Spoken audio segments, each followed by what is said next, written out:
Dans Lady vous écoute, petit format 26 minutes rapidement pour parler de démocratie. La part des femmes, c'est notre nouveau format. Dans Lady vous écoute, nous avons deux invités qui viennent nous parler de leur engagement pour le mois de mars, car tout le monde sait très bien que le 8 mars, c'est tous les jours pour les femmes. Nous les recevons ensemble. À ma droite, c'est Eugénie de Sakenum. Bonjour Eugénie. Bonjour Lady. Aujourd'hui, je voudrais vous présenter comme conférencière seulement, mais vous avez un CV long comme le kilomètre. Merci d'être présente, Eugénie de Sakenum, et avec nous, Aïssatou. Si, bonjour. Bonjour Lady. Vous êtes la présidente de l'association FUDGA, c'est Femmes Unies pour le développement de la Guinée et de l'Afrique. Merci pour votre présence à toutes les deux. On va parler du mois de mars, mesdames, et puis bien évidemment de la part des femmes dans la démocratie. Quelle est votre actualité, Eugénie? Oui. Alors, la femme dans la démocratie, c'est un combat qui est commencé depuis la nuit des temps et que nous, aujourd'hui, nous poursuivons avec l'aide aussi des hommes parce qu'il y a une complémentarité dans la société qui doit jouer pour que nous sortions de tous les problèmes que nous rencontrons actuellement. Et en ce mois de mars, un rendez-vous, où peut-on vous retrouver? À quelle occasion? Alors, ce mois de mars, le 7, le 8, nous faisons ça le 7, et je serai de 13h à 17h à la mairie du 16e avec l'association FUDGA pour présenter les violences faites aux femmes. Je vous laisse la parole donc sur ce rendez-vous. Pourquoi le choix de ce thème d'ailleurs? Pourquoi le choix de ce thème? C'est parce qu'on a découvert qu'un jour, tous les jours, on découvre à peu près 3 femmes tuées par un coup de violence. Donc, c'est ce qui fait qu'on a décidé de parler de cette journée sur la violence faite aux femmes. Et comme c'est une journée, nous revendiquons le droit des femmes. C'est ce qui nous a... Ce sont là vos revendications, mais ça n'est pas un phénomène nouveau, malheureusement. Oui. On en parle tant et tant de fois. N'avez-vous pas le sentiment qu'à force d'en parler, le grand public sature et n'est plus réceptif à ce qu'on peut vouloir apporter comme plaidoyer? Oui, mais il faut en parler parce que la violence faite aux femmes, il ne s'agit pas de faire des coups seulement aux femmes. Il y a beaucoup de façons de faire des violences aux femmes. C'est ce qu'il faut en parler, il ne faut pas arrêter. Surtout l'année 2015, nous demandons la sécurisation de la femme partout dans le monde où elle se trouve. Alors, quand on parle de violences faites aux femmes, comment est-ce que la question de la démocratie va-t-elle se décliner alors que dans leur intimité la plus profonde, elles sont déjà, on va dire, foudroyées? Je pense que tout ça est lié. C'est pour ça mon intervention à la mairie de 16e le 7, ce ne sera pas pour donner des chiffres que tout le monde connaît. Oui. Ce ne sera pas pour dire on fait ci aux femmes, on fait ça aux femmes. C'est pour dire pourquoi et depuis quand ça a commencé et comment nous pouvons résoudre ce problème. Alors, pour celles des personnes qui ne seront pas présentes, on voudrait savoir pourquoi et depuis quand cela a-t-il commencé et bien plus encore ce comment. Ces propositions, oui, en effet, il faut lever le rideau parce que tout le monde n'a pas la possibilité de se rendre dans la mairie du 16e arrondissement. Nos téléspectateurs sont partout dans le monde. Pourquoi ne pas leur dire quelque chose? Bon, alors rapidement, pour ne pas dévoiler déjà ce qui va être fait le 7. Non, on va dire pour susciter la réflexion auprès de ceux qui nous regardent et leur donner l'envie peut-être de venir. Voilà. Donc, il faut savoir que l'humanité s'est développée en 5 étapes. L'étape primitive, ensuite esclavagiste, bourgeoise et capitaliste. Et pendant la première période primitive, c'est la femme qui gérait la cité. Elle n'était pas brimée comme aujourd'hui. C'est elle qui gérait et elle gérait équitablement. Pourquoi? Parce qu'elle était reconnue comme génitrice. On reconnaît à la femme qu'elle a mis au monde parce qu'elle a des témoins, mais rien ne prouve que le papa est le papa. Comme dirait mon père, on n'est jamais orphelin que de sa mère. Ouais, exactement. Donc, pendant toute cette période, elle était respectée, la femme. Elle dirigeait bien. Et plus tard, quand la société matrilinéaire a mué en société patrilinéaire, que les hommes ont pris le pouvoir, ils l'ont pris totalement et dans l'injustice faite aux femmes. Et c'est depuis ce temps-là que ça a commencé. Malheureusement, ça se dégrade.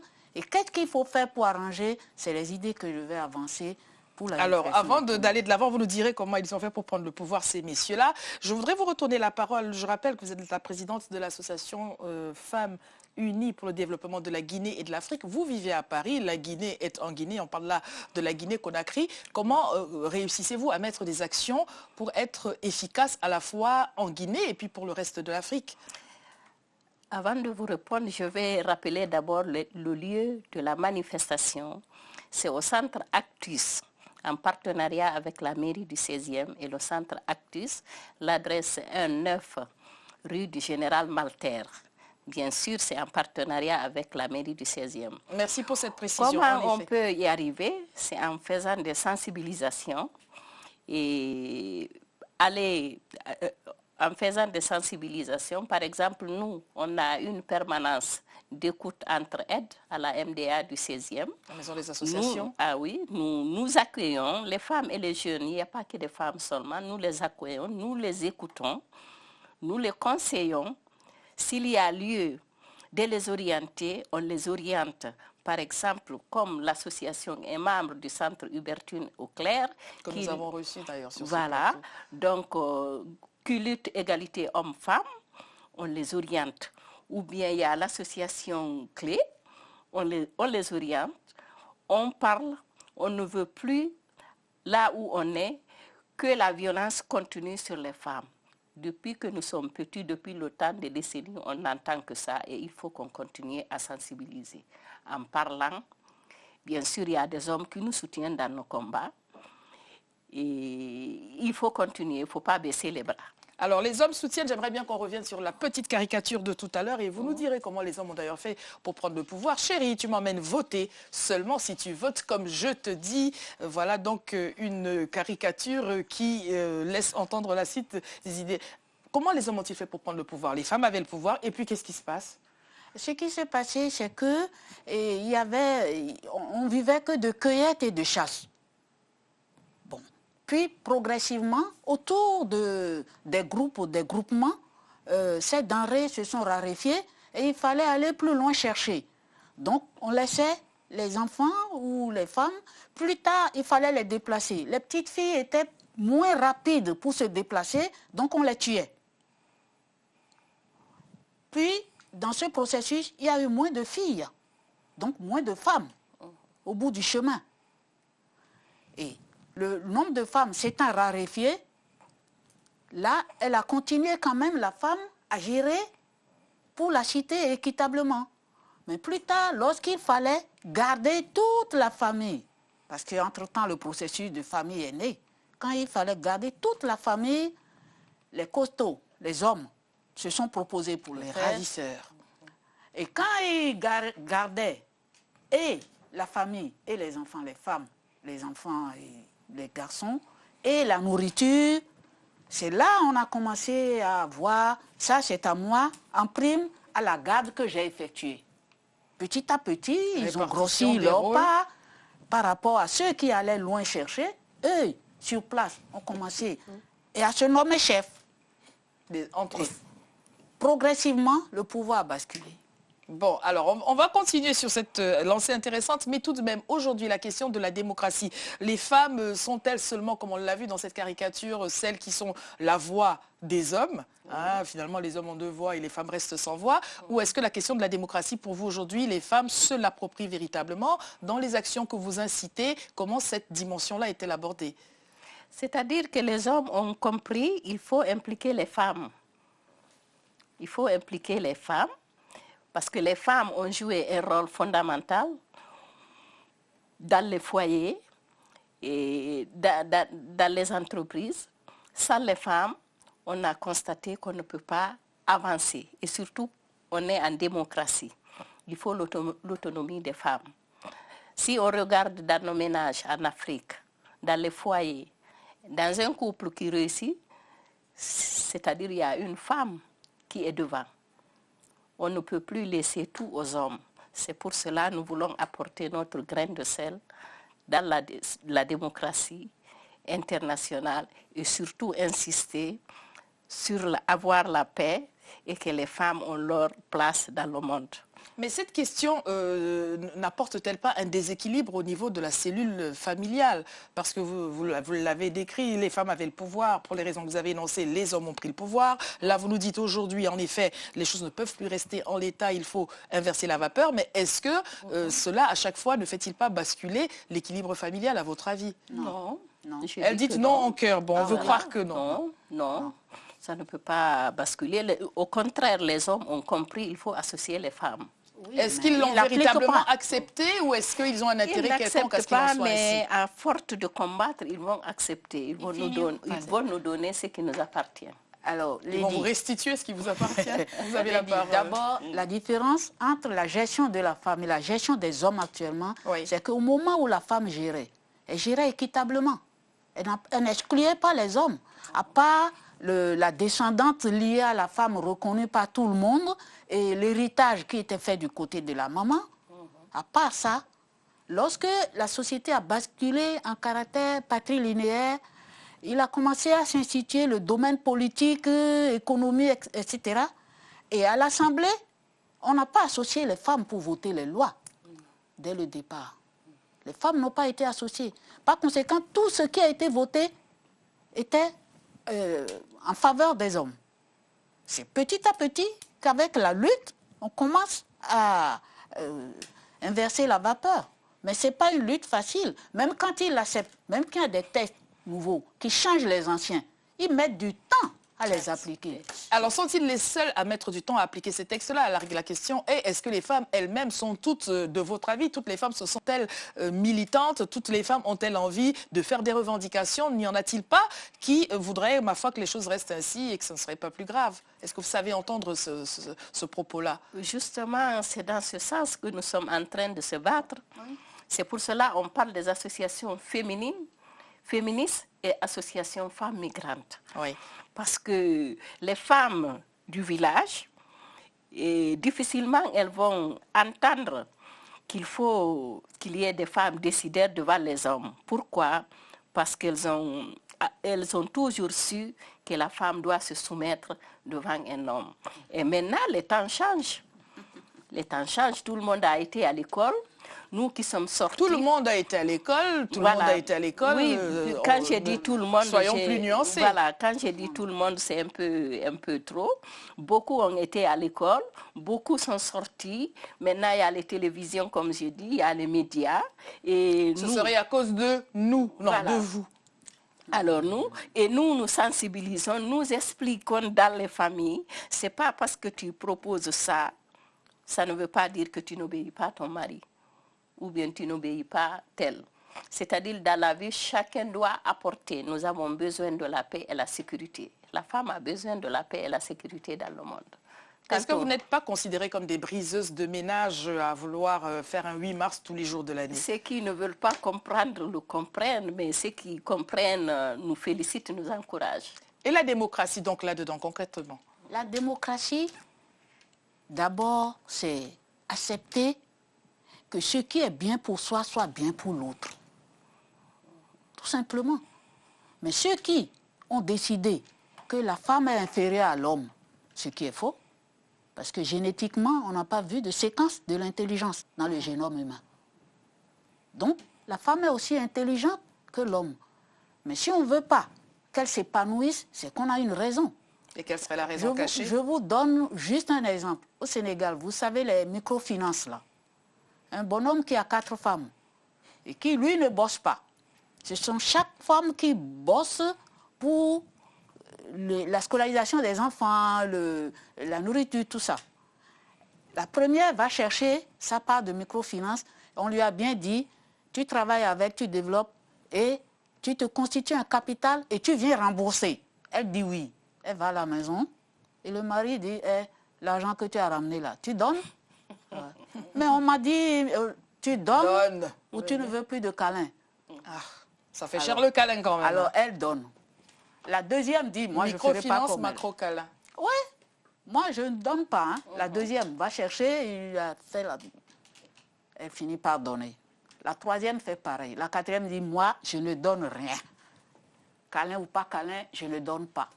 Donc, on lui blackout, on ne lui parle pas, on l'isole. On lui fait une petite lettre, on la répudie. On ne l'a pas répudiée, mais on l'a isolée et on a tissé autour d'elle un réseau de silence pour qu'elle... Elle est mise en quarantaine, donc. Mise en quarantaine, qu'on ne communique pas avec elle. Elle a fini par aller donner, elle aussi. C'est pas ça. Pour dire que donc, la démocratie est encore, bat encore de l'aile. Il faut respecter l'autre.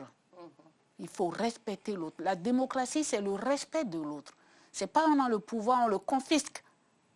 Et les femmes forment plus de 50% de l'humanité. Et cela se reflète dans chaque pays. Et pourtant, est-ce qu'on fait le choix d'être malheureux?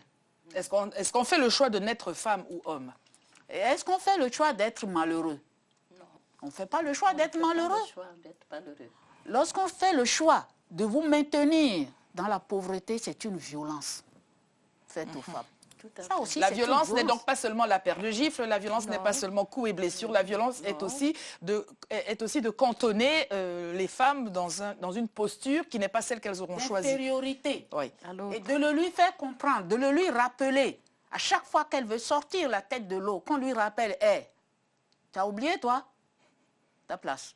Et dans la migration, si tu ne fais pas ce que je te dis, redonne-moi ton passeport. Ça se fait ici, il y en a beaucoup. Oui. Oui, il y en a beaucoup. On a vu beaucoup. Alors, quand on entend ce que nous décrit, sans forcer le trait d'ailleurs, car c'est la réalité derrière les portes closes, comment voulez-vous que les femmes puissent néanmoins monter au filet? Parce que toutes les femmes ne peuvent pas être des braves dames comme vous l'êtes sur le plateau en disant pour moi non c'est non.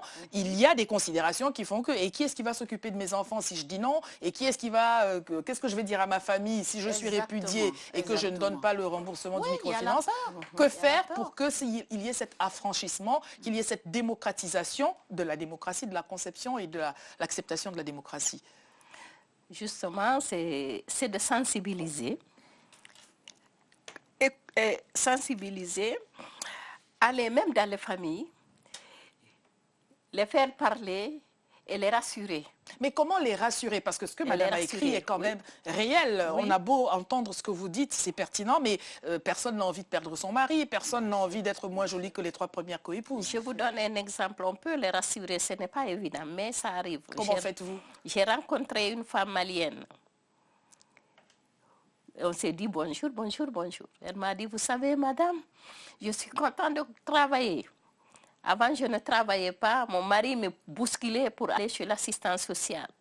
Il faut faire ça, il faut faire ça. J'ai eu une amie qui m'a expliqué les lois des femmes, les droits des femmes dans ce pays. Elle dit, madame, je vous jure, je suis contente parce que je travaille, j'ai ma fiche de paye. J'ai dit, ah, c'est très bien. Si vous avez compris ça et que vous avez des gens qui ont la même situation, vous pouvez les encourager. Avoir leurs droits, ça ne veut pas dire que tu ne veux pas ton mari ou tu ne l'obéis pas. Tu ne l'obéis pas. J'ai dit, mais ce qui est vrai, il faut qu'on comprenne. On ne peut pas continuer à aller demander, Nous sommes arrivés dans ce pays. Même vous, vous pouvez apporter quelque chose à votre village en disant que la femme a le droit de parler, la femme a le droit de dire non à son mari. Les femmes ont donc tous les droits autant que les hommes. La Déclaration universelle des droits de l'homme rappelle que les êtres naissent libres et égaux, et nous rajoutons les femmes aussi. Non, mais il y a eu un combat qui a fait que maintenant on a changé les droits de l'homme en droits humains. Point. Et si on disait tout simplement les droits des hommes et des femmes? Non, droits humains. Droits humains. Droits humains. C'est une question de justice pour l'humanité, tout simplement. C'est pas compliqué, c'est les hommes qui cherchent la complication pour noyer les femmes. Et vous sillonnez le monde de conférence en conférence, on vous voit sur quelques photos. Ce que l'on décrit là aujourd'hui n'est donc pas propre à la situation des femmes en Afrique seulement, mais partout dans le monde. Oui, partout dans le monde, bien sûr. N'y a-t-il pas mieux être ailleurs parce qu'on pense que chez les autres c'est différent? Non. Même si chez les autres c'est différent, il y a des critères économiques, par exemple. Il y a des critères économiques, il y a des critères de santé, de politique, mais fondamentalement, c'est critères économiques et politiques, les deux là, qui sont liés. Et ils ont la clé. Ceux qui peuvent régler les problèmes, y compris de la sécurité dans le monde, ils ont la clé. Et c'est ce dont j'ai parlé le 19 septembre à l'UNESCO. Les Alors, gens qui allument les feux hein, dans le pays et se présentent en sapeurs-pompiers les pompiers pyromanes. alors qu'ils ont 1747 milliards de dollars qui récoltent de la vente des armes et que l'ONU n'a que 7 milliards pour faire la paix. Mais lorsqu'on parle justement de paix et sécurité, de genre paix et sécurité, en Afrique notamment, quels sont les moyens de la paix et de la sécurité que les femmes ont véritablement? Ce ne sont pas elles qui ont l'argent pour acheter les armes. Comment vont-elles pacifier des personnes armées? C'est d'oser dénoncer. Oui. Il faut dénoncer. Il ne faut pas être complice. Mais dénoncer, est-ce que cela suffit vraiment? Ça peut suffire petit à petit parce qu'on voit... changement aussi. Voilà, parce qu'on voit, il y a un changement. Dans le monde, il y a un changement. En dénonçant, en les dénonçant, et chaque fois répéter la même chose, ils prennent conscience. Ils comprennent que les femmes sont là pour changer le monde. Et on arrivera petit à petit. C'est le silence qui fait continuer le statu quo. Alors, le mois de mars, c'est le mois, non pas des célébrations, mais le mois des manifestations, le mois où les femmes viennent ponctuer ce qui se passe comme combat. Mais est-ce que, finalement, elles ne sont pas limitées dans leurs moyens de faire ce plaidoyer-là, descendre dans la rue? Est-ce que cela suffit? On entend dire, notamment en Afrique, que quand la femme se fâche, et que les secrets sont dehors, peut-être que les choses vont changer. La menace d'envisager un mois de mars où les femmes menaceraient d'enlever le bas et le haut, est-ce que vous pensez que vraiment ça va marquer les esprits? Je ne voudrais inciter personne à la révolte, mais peut-être qu'il faut vraiment que les choses changent. Oui, moi je crois que ça peut changer. Oui, ça peut changer. Je crois à ça. Je suis optimiste. Moi aussi, et il faut venir à ma fête. Alors tout de même, je voudrais vous laisser nous rappeler quand même quelque chose sur ce point-là. Pourquoi est-ce que quand la femme menace de retirer son pagne, la République tout entière est en panique? Il y a comme un phénomène qui se passe. Du coup, on se rappelle qu'on est né d'une femme. On se rappelle que la femme, c'est sa mère, c'est sa soeur, c'est sa tante, etc. Donc, il y a comme un truc qui Et ça, c'est depuis la colonisation dans les pays africains. Et avant? Même avant. La femme n'a pas toujours été dans l'état où elle est. Je vous l'ai rappelé tout à l'heure. Hein, au moment où elle dirigeait, elle était chef de famille. Aujourd'hui, on lui a tout enlevé. Mais elle commence à reconquérir avec l'aide d'autres hommes qui ont compris qu'on ne peut pas faire de développement en marginalisant les femmes. Nous allons rappeler les rendez-vous samedi 7 mars 2015. C'est la grande fête africaine. Le Bénin à l'honneur avec des danses traditionnelles. On vous a vu déjà en tenue de danse. Danse traditionnelle, soirée dansante animée par DJ confirmé. Et ce sera à la salle des fêtes de Gennevilliers, au 177 avenue Gabriel Péry, à la mairie, hein, métro ligne 13. Voilà, donc rendez-vous respectifs. Je récapitule avec vous, Madame Eugénie Dossa-Kenoum, c'est le 7 mars aussi, salle des fêtes de Gennevilliers, 177 avenue Gabriel Péry, de 21h à l'aube. Vous êtes tous conviés. Et avec vous, je vous laisse rappeler le moment de cette rencontre en partenariat avec la mairie du 16e. Comme je viens de dire, c'est au numéro 19 au centre Actus du Général Malter, métro Porte de Saint-Cloud. C'est la ligne 9 de 13h à 17h. Tout le monde est convié. 13h à 17h, autant pour madame, c'est une grande fête africaine avec le Bénin à l'honneur, autant dans cette rencontre à laquelle vous serez présente, c'est une conférence. C'est une conférence. Avec beaucoup d'intervenants. Il y aura la conférencière principale qui est devant moi, madame Eugénie Dossa. Et il y a Mme Diena Boukeita, la présidente du Centre Hubertine Auclair. Il y aura Mme Beg Agnès qui viendra de Bordeaux, qui est présidente d'une association qui est à l'écoute aux filles. Et il y aura Mme Hélène Caldé, qui est secrétaire et coordinatrice de FUFIDGA, qui viendra de Marseille, qui vont témoigner sur les violences telles que les choses se passent là-bas. Voilà. Nous allons finir sur l'affiche de ce film qui est cher à mon cœur, hein, La femme porte l'Afrique. Est-ce que c'est une thématique qui fait écho à quoi que ce soit dans vos aspirations respectives? La femme porte l'Afrique, vraiment sur sa tête toute l'Afrique. Un film de Idriss Diabaté que nous avions reçu déjà en 2009. Hein, ça n'était pas hier. La femme porte vraiment l'Afrique? Elle porte l'Afrique dans la souffrance. Elle porte l'Afrique dans la souffrance. Pourquoi? Parce qu'on ne le lui reconnaît pas. Pas encore? Pas encore. Donc il faut qu'on se batte pour que ce soit reconnu. Aïssat aussi, la femme porte l'Afrique? Dans la misère, comme elle vient de dire. Oui. Elle porte l'Afrique. Et puis elle est fière de porter l'Afrique. On est Son fiers. plateau sur la tête, son bébé fait. dans le dos. Oui. Et son seau d'eau d'une main et l'autre, le fagot. Et un autre bébé dans le ventre, la femme porte l'Afrique. Voilà. Nous allons terminer là-dessus. Je voudrais vous remercier toutes les deux d'avoir accepté de participer à cette émission, en espérant que ceci vous permet de continuer la réflexion sur pourquoi la femme porte l'Afrique toute seule, sur ses frêles épaules, sur la démocratie, la part des femmes. Compensation. Elle porte la Sans sans compensation. C'est un autre sujet. Je rappelle à Aïssat aussi que vous êtes la présidente de Femmes Unies pour le développement de la Guinée et de l'Afrique, c'est la Guinée-Conakry, et Eugénie Dossakenom, vous seriez conférencière dans ces rencontres-là. Merci d'avoir accepté de venir nous présenter ce que vous faites. Nous vous souhaitons déjà tous les jours un bon 8 mars. Au revoir. Merci.